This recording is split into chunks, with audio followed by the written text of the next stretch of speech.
This video explains the moment equation for under reinforced concrete. Let's say we have given the beam. This is extended. Just I cut it off the part of the beam which we have a reinforcement at the tension side of the beam. Now there are a couple of notations that small d I representing from top of the concrete beam to the center of the bottom reinforcement, that is the dimension small d. Width is b is the width of the beam, which is let's say left corner to the right corner. Now KU is the neutral axis parameters. I think that we're going to derive it here. So if you, let's say this is a neutral axis, and if you want to find out what is the distance for the neutral axis, then you have this d times KU, and KU we're going to derive it. And this is under reinforced concrete, that is a tensile failure for under reinforced concrete, and we prefer these beams. When you design it, we generally design it for under reinforced concrete, in which we have a steel reinforcement goes yielding before the concrete reaches ultimate strength 0.03, and that is preferable. Steel should yield before it get before the concrete reach its compression center. So the yielding happens before the concrete reaches concrete compressive strength. Now based on this one, I think we know now stress block theory, where we have equivalent stress here, which has this height of this stress block, which is multiplied by this gamma value, which gamma value is can be found from these equations from the AS3600, where you just substitute the FC dash value of the concrete. And then you have a, from the center of this C, there is a compression force in the concrete, and the concrete cracks. So below the neutral axis we don't have any concrete. Concrete is very weak in tension, so this tension zone we don't have any concrete, only tensions carried by the steel tubes, the steel reinforcement. So the steel reinforcement is ASD times AS, and this is lever arm. We're going to discuss it soon. So let me discuss now. My primary goal is to find this KU and also find the moment equation. If someone asks you, can you please find the moment for this under reinforced, we will derive the equations here.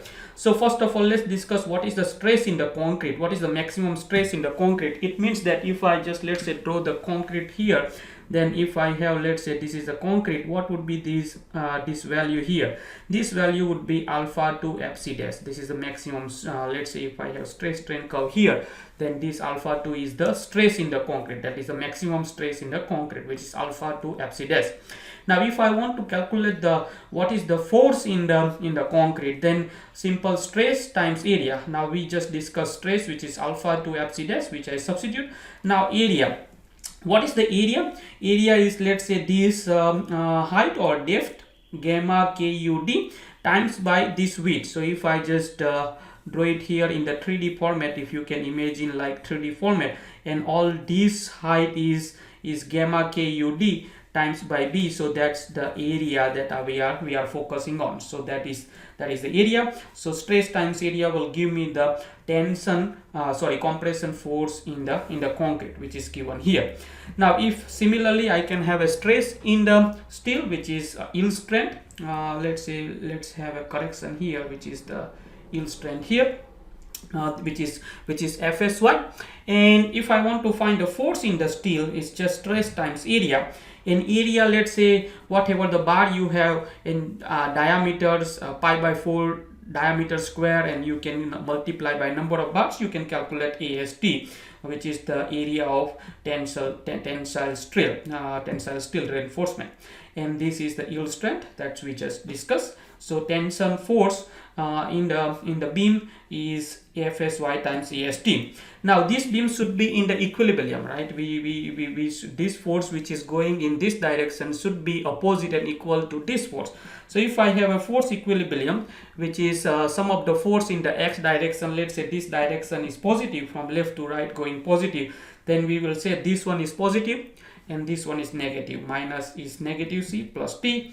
We can bring this T across, which is minus T. So C equal to T. That's the equilibrium. Compression force in the beam equal to tension force in the beam. Now, as we now know that we have a force, let's say I put it here. Let's say we have this C equal to T, that we just derive it here. Then I can substitute C, which is alpha 2 FC dash gamma KU B D equal to tension force. We have FSY AST. So my intention is to find this KU. KU is basically what is the parameter that multiply by def to find the neutral axis. So if I make this KU as a subject, then I would have this numerator FSY AST divided by alpha 2 FC dash gamma BD.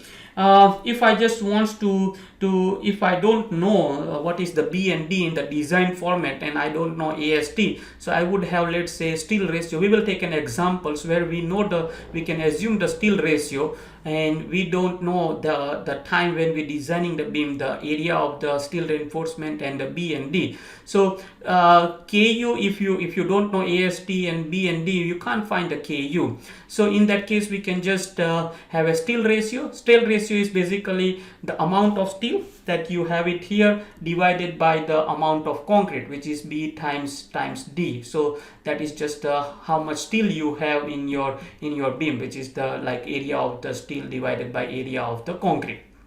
So if I just substitute KU, this AST B on D, which is here, that I just replace by let's say this reinforcement ratio that is written here. So AST B and D gone, and we have this FSY alpha 2 FC dash gamma. So if I just write it in the simple form, KU equal to rho FSY over alpha 2 gamma FC dash. So if someone give you the steel reinforcement ratio, or if you can assume the steel reinforcement ratio, you can estimate the KU value, which is your neutral axis. And please note, for under reinforced concrete, KU would be let's say less than 0.36.